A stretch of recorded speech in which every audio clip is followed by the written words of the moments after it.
Hello students, I am Pawan Kumar Singh, your physics teacher from Shruti Educational Group. Today we will start chapter number 2 of physics. The name of the chapter is Units and Measurement. So class, the contents of this chapter are Introduction, the International System of Unit, Measurement of Large Distance, Accuracy, precision of instruments and error in measurement, significant figures, and dimensions of a physical quantity. Now come to the introduction. Before starting of this chapter, we should familiar by these terms. The terms are measurement. What is measurement? Actually, it is the comparison of any physical quantity with its standard unit is called measurement. Come to the physical quantity. That what is physical quantity? All the quantities in terms of which laws of physics are described. I repeat, all the physical quantities in terms of which laws of physics are described and whose measurement is necessary are called physical quantities. Unit, a definite amount of physical quantity is taken as its standard unit. Come to the fundamental unit. Those physical quantities which are independent to each other are called fundamental quantities and their units are called fundamental units, derived units.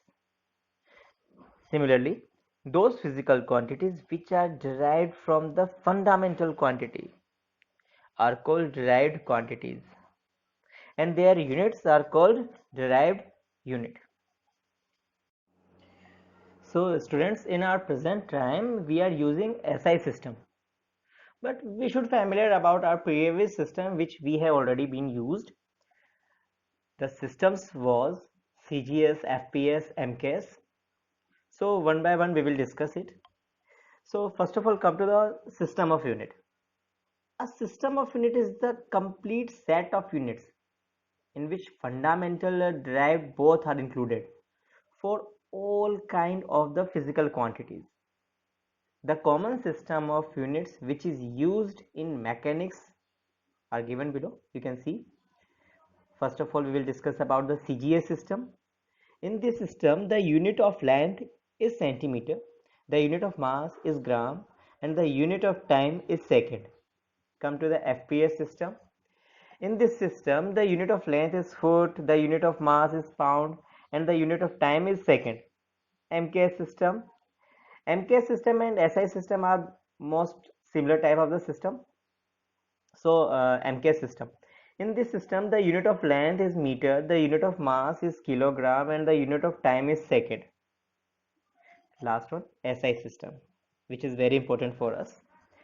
In this system, we have 7 fundamental units and 2 supplementary fundamental units. Fundamental unit.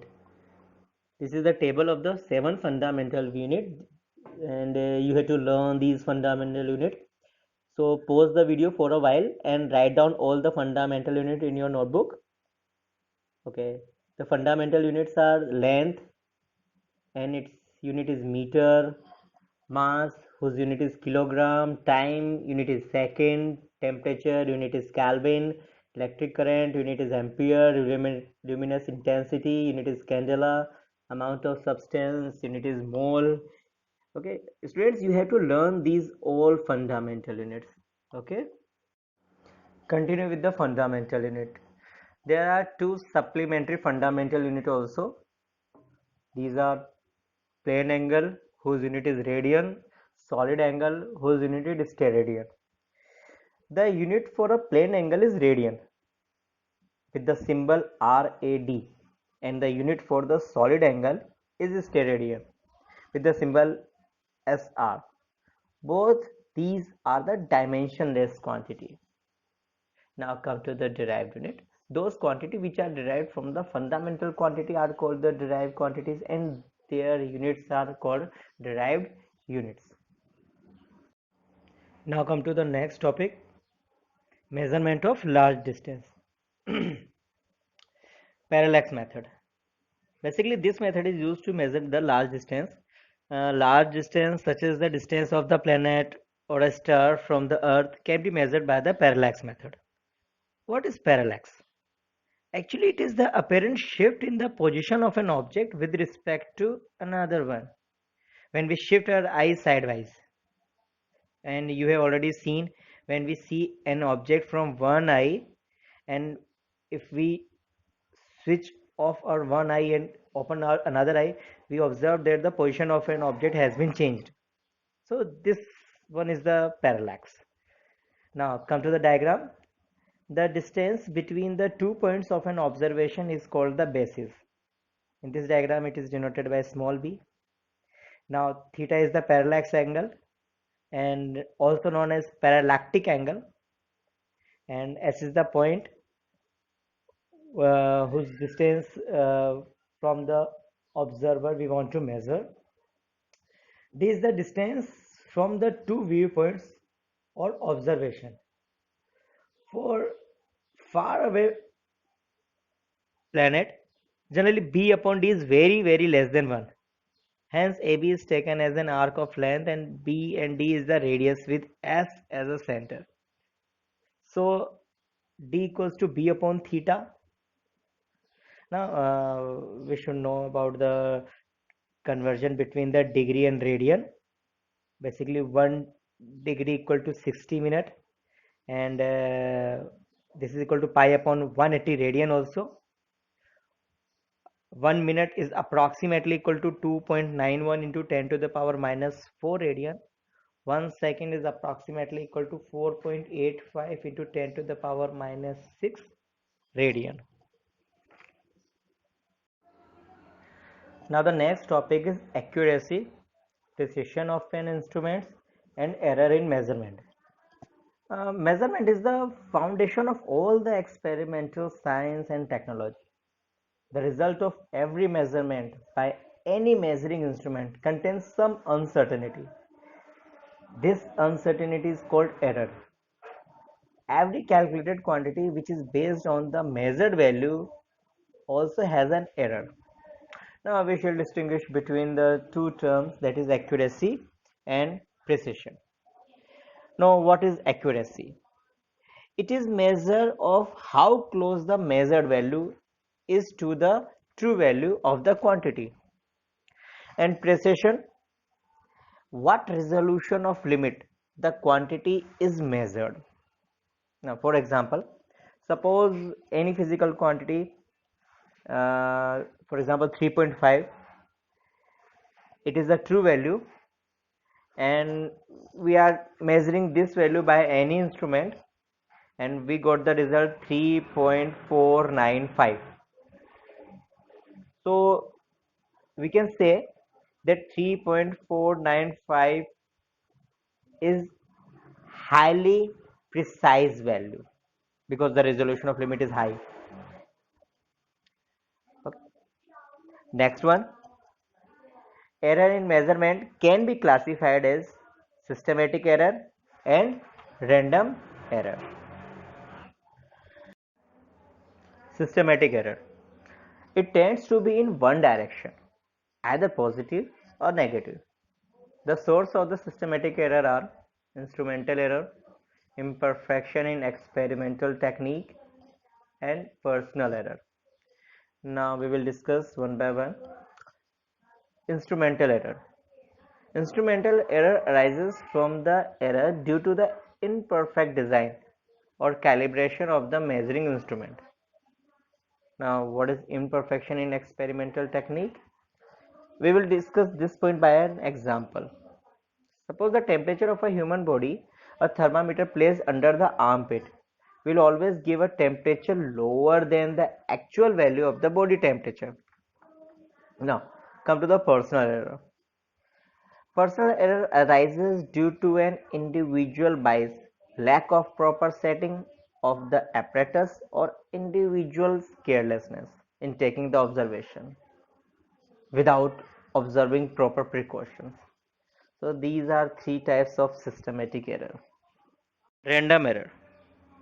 These can arise due to the random and unpredictable fluctuations in experimental conditions. Next one is the least count error. The smallest value that can be measured by the measuring instrument is called its least count. For example, in a scale, we generally see that the 15 centimeter scale, the smallest value that we can measure is 0.1 centimeter or 1 mm. So the least count error of our scale is 1 mm. Now the next topic is absolute error, relative error and percentage error. First of all, absolute error. Basically, it is the difference between the true value and the measured value of a quantity. And if you want to see the derivation, we have to consider the following things. If a1, a2, a3 up to an are the measured value of any quantity, a is an experimental performed n times, then the arithmetic mean of these values is called the true value, that is denoted by am of the quantity. It means we can write the arithmetic mean am equal to a1 plus a2 plus a3 up to an divided by n. The absolute error in the measured value is given by del a1 equals to am minus a1. Similarly, for second quantity, the absolute error will be del a2 equal to am minus a2, del a3 equal to am minus a3, up to so on. The magnitude of the difference between the individual measurement and the true value of the quantity is called the absolute error of the measurement. Remember one thing, that del A calculated by this method may be positive in certain cases and negative in some other cases, but the absolute error will always be positive. It means we have to take the mode of these values. Okay. Next one is the mean absolute error. It is the arithmetic mean of the magnitude of the absolute error. And what is absolute error? We have already been discussed. It is the arithmetic mean of the magnitude of absolute error in all the measurement. That is called the mean absolute error. It is denoted by del A bar, that is equals to mod of del A1 plus mod of del A2 plus up to so on mod of del AN divided by n. Next one is the relative error. Relative error is the ratio of mean absolute error to the true value. Relative error can be expressed as relative error equal to mean absolute error divided by true value, that is equals to del A bar upon AM. Next one is the percentage error. The relative error expressed in percentage form is called the percentage error. It means simply we have to multiply relative error by 100 and divided by this quantity by AM. So percentage error equals to del A bar divided by AM into 100 sign of the percent. Next one is the combination of errors, in which we will discuss about the error of a sum or difference, second error of a product or a quotient, and third one error in case of measured quantity raised to a power. First, error of a sum or a difference. When two quantities are added or subtracted, the absolute error in the final result is the sum of the absolute error in the individual quantities. Z equals to A plus B. We have by addition Z plus minus Z equals to bracket start A plus minus del A bracket close plus bracket start B plus minus del B bracket close. The maximum possible error in Z, that will be del Z, that is equal to del A plus del B. Now for the difference, Z equal to A minus B, we have Z plus minus del Z equal to A plus minus del A minus B plus minus del B, that is equals to A minus B plus minus del A plus minus del B, or we can say plus minus del Z equal to plus minus del A plus minus del B. The maximum value of the error del Z is again del A plus del B. Hence we can say when two quantities are added or subtracted, the absolute error in the final result is the sum of the absolute error in the individual quantities. Next one is the error of a product or a quotient. Now students, when two quantities are multiplied or divided, the relative error in the result is the sum of the relative error in the multipliers. Now suppose z equal to a into b, and the measured value of a and b are a plus minus del a and b plus minus del b. Then z plus minus del z equal to a plus minus del a into b plus minus del b. Now solve this. AB plus minus B del A plus minus A del B plus minus del A del B. Now divide left hand side of this equation by Z and right hand side of this equation by AB. We have 1 plus minus del Z upon Z equals to 1 plus minus del A upon A plus minus del B upon B plus minus del A upon A into del B upon B. Now since del A and del B are very small, so we can ignore this quantity in the product form. Hence the maximum relative error will be del z upon z equals to del a upon a plus del b upon b. Now by using this result we can find out the rule. The rule is when two quantities are multiplied or divided, the relative error in the result is the sum of the relative error in the multipliers. Error in case of measure quantity raised to a power. Suppose we have quantity that is z equal to a square. We can also write down the z equal to a into a. Then del z upon z equal to del a upon a plus del a upon a. That is equals to 2 del a upon a. Hence, the relative error in a square is 2 times the error in a. We can also write down the general formula. If z equal to a to the power p into b to the power q upon c to the power r, then del z upon z equals to p del a upon a plus q del b upon b plus r del c upon c. By using this result, we can consider a rule. The rule is the relative error in a physical quantity raised to a power k is the k time the relative error in the individual quantity. The next topic is significant figures. Significant figure in the measured value of a physical quantity tell the number of digits in which we have confidence. Large the number of significant figure obtained in a measurement, greater is the accuracy of the measurement, and its reverse is also true. Now come to the rule for counting the significant figure. First, all the non-zero digits are significant. Next, all the zeros between two non-zero digits are significant no matter where the decimal point. Third one, if the number is less than 1, the zeros on the right of the decimal point but to the left of the first non-zero digits are not significant. For example, in 0.002308,